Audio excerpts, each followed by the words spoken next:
Vodafone idea retailer का सबसे पसंदीदा स्टॉक है क्योंकि उसमें होल्डिंग जबरदस्त है और पिछले 6 महीनों की लगातार गिरावट के बाद आप देख लो जो गिरावट है, किस तरीके से लोग परेशान थे। फाइनली आज आपने तेजी देखी, 15% तक ऊपर गया, उसके बाद वो 10% है, यानी ऊपर जाकर फिर करेक्ट हो गया। तो भैया क्या है न्यूज जिसके कारण इतनी तेजी हुई? क्या वो न्यूज पे सरवाइव कर पाएगा? तो कई सारी चीजों को जानने की कोशिश करेंगे। पहले क्यों तेजी हुई, फिर वो तेजी जो गुड न्यूज़ की तरह सोशल मीडिया में चल रही है, क्या वो सच में गुड न्यूज़ है? वो इतना पंप दे पाएगी कि कोई आदमी वेंटिलेटर पे बैठा हो और वो एकदम दौड़ना शुरू कर देगा?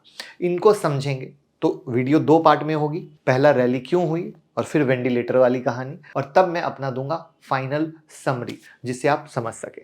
लेकिन उससे पहले निफ्टी बैंक निफ्टी सिंपल सी कहानी है। निफ्टी एक टॉप लगा गिरा, दूसरा टॉप लगा गिरा, तीसरा टॉप, और ये ब्रेकआउट हुआ था कल ड्यू टू महाराष्ट्र न्यूज।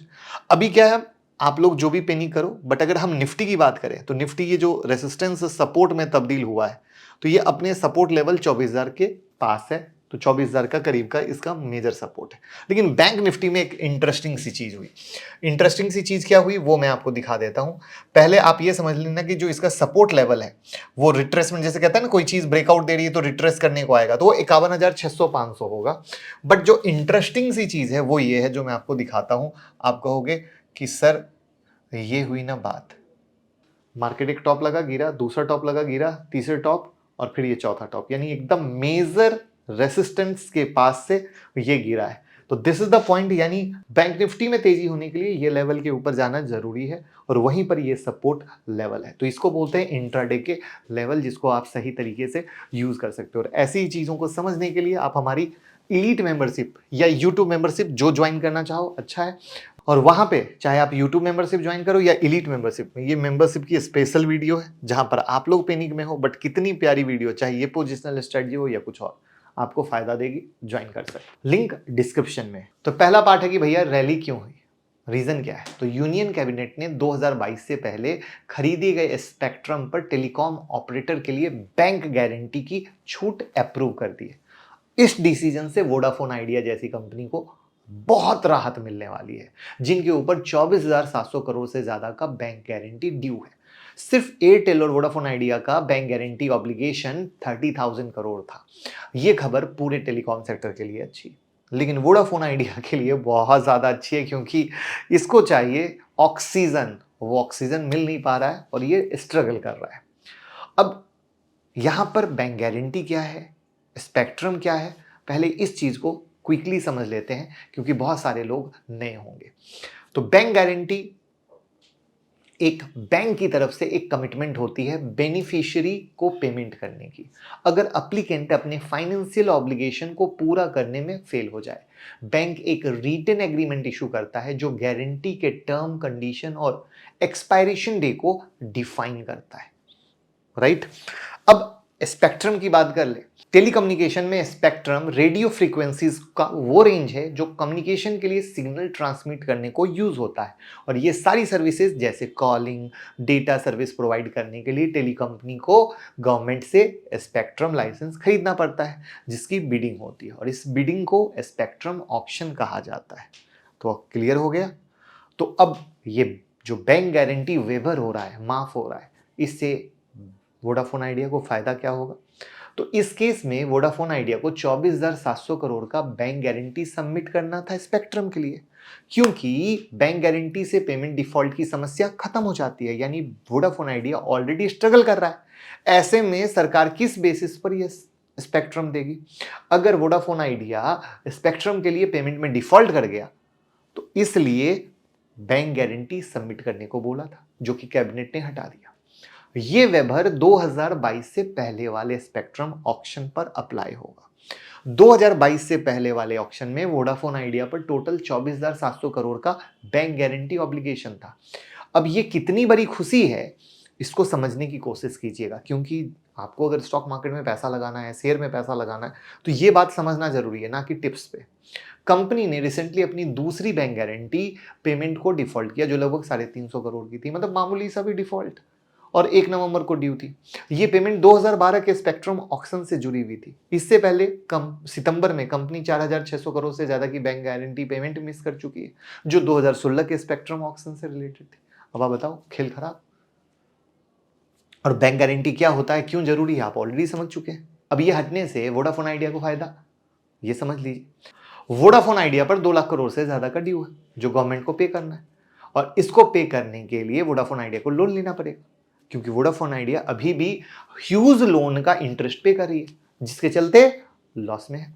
लेकिन कंपनी का कैपिटल एक्सपेंडिचर तो जरूरी है, अगर कंपटीशन करना है तो कैपेक्स से अपनी सर्विस में क्या होगा, इंप्रूवमेंट आएगा। लेकिन प्रॉब्लम है कि कैपेक्स करें कहां से।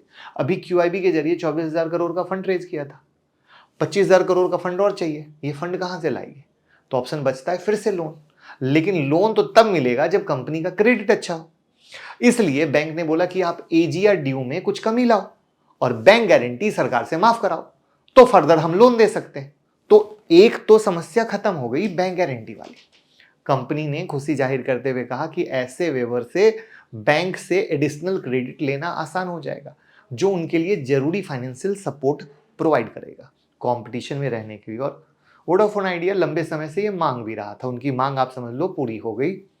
तो उम्मीद है कि यहां तक आप समझ चुके होंगे कि क्या है वजह जिससे वोडाफोन आइडिया के शेयर में आपको जंप देखने को मिला। अब सवाल आता है सेकंड पर कि इन्वेस्टमेंट कर दें। तो देखिए, हम बाइसेल टिप्स देते नहीं है, हम आपको समझा सकते हैं जिससे आपकी पिक्चर क्लियर हो जाए और आप खुद के बॉस बन के कहो नहीं बात तो सही है।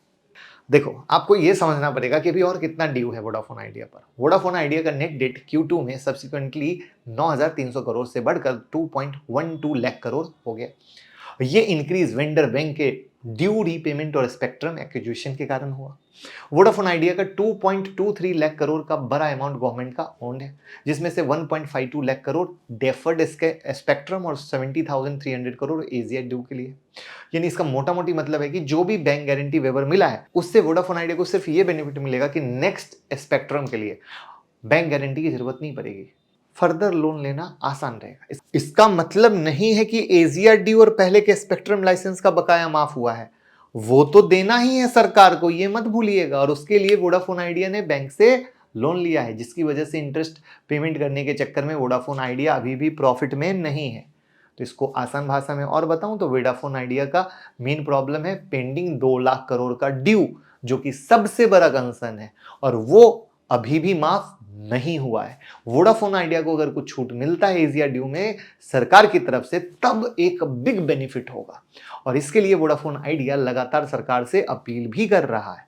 हालांकि वोडाफोन आइडिया बहुत मेहनत कर रहा है, इसमें कोई डाउट नहीं है, जल्दी से जल्दी ड्यू पे करने के लिए, और केपेक्स भी करने की कोशिश कर रहा है ताकि सर्विस को इनहांस कर सके, कस्टमर को एक्वायर कर सके। अगर कस्टमर भी नहीं होंगे तो रेवेन्यू कहां से आएगा, और रेवेन्यू होगा तभी तो डेट का रीपेमेंट होगा, और रेवेन्यू नहीं हुआ तो डेट का रीपेमेंट कैसे होगा। एक बार छोटा सा कंपैरिजन करते हैं एआरपीयू से। एआरपीयू यानी एवरेज रेवेन्यू पर यूजर। ये एक इंपॉर्टेंट पैरामीटर है टेलीकॉम सेक्टर की कंपनी का, क्योंकि ये बताता है एक यूजर पर कितना रेवेन्यू जनरेट कर पाती है कंपनी। Q2 2025 में एआरपीयू सबसे ज्यादा किसका है पता है, भारती एयरटेल का 233, फिर जियो का पता है कितना 195, और वोडाफोन आइडिया का बहुत सुन के दुख लगेगा, जोर का झटका जोर से लगेगा, सिर्फ 156। अब बताओ कैसे होगा। रीसेंट बिजनेस अपडेट की बात करें तो वोडाफोन आइडिया ने Q2 फाइनेंशियल 2024 में 42,000 नए 4G साइट ऐड किए, 19,300 3G साइट को बंद कर दिया। कंपनी ने 8,000 करोड़ का कैपेक्स भी एलोकेट किया। अगले 3 सालों में 50,000 से 55,000 करोड़ कैपिटल एक्सपेंडिचर पर खर्च करने का प्लान बनाया। तो प्लान बहुत है बट समस्या बहुत सारी है। तो कंपनी को क्या हुआ, वेबर मिला किसका, बैंक गारंटी का, जिसका ड्यू था 24,700 करोड़।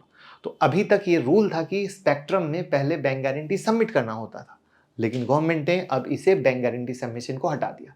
इससे फायदा वोडाफोन आइडिया का क्रेडिट बढ़ जाएगा, बैंक से लोन आसान हो जाएगा, कंपनी अपने डेट का रीपेमेंट कर सकेगी, शायद कुछ कैपेक्स भी कर सके ताकि कंपटीशन में बने रहे। लेकिन अभी भी कंपनी पर 2 लाख करोड़ से ज्यादा का कर्ज है, जिसके चलते कंपनी अभी भी लॉस में है।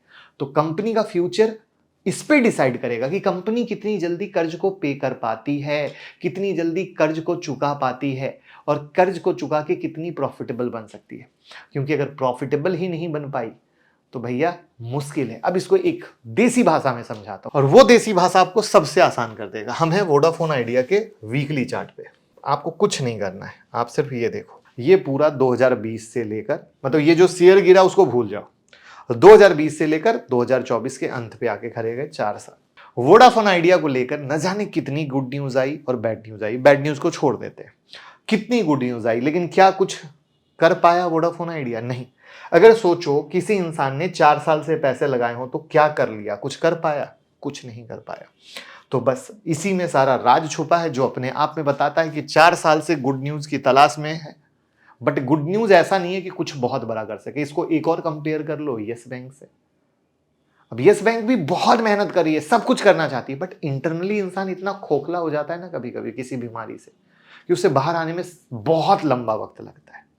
बट सरकार का मंतव्य बहुत क्लियर है कि सरकार किसी भी हालत में मार्केट में कंपटीशन बने रहना देना चाहती है। इसीलिए सरकार ने बैंक गारंटी जैसे सिस्टम को हटाया है और ये एक बहुत ही पॉजिटिव स्टेप है। तो वहां पर आगे कैसे सरकार और हेल्प करती है ये देखने वाली बात होगी। बट छोटे इन्वेस्टर सिर्फ ऐसे न्यूज को सुनकर अगर कुछ करते हैं तो भैया क्या बताएं, आपको शुरू में ही बताया कि लोगों के पैसे सबसे ज्यादा फंसे हुए हैं कहाँ पे? वोडाफोन आइडिया में। तो अब आप समझ गए होंगे, विचार आपका है, मैंने सिखा दिया है, खुद का बॉस बना दिया। बात सच्ची और अच्छी लगी हो तो शेयर कीजिएगा। डीमैट अकाउंट का लिंक डिस्क्रिप्शन में है, ओपन कीजिए, प्यार दीजिए, मोहब्बत दीजिए। Thank you.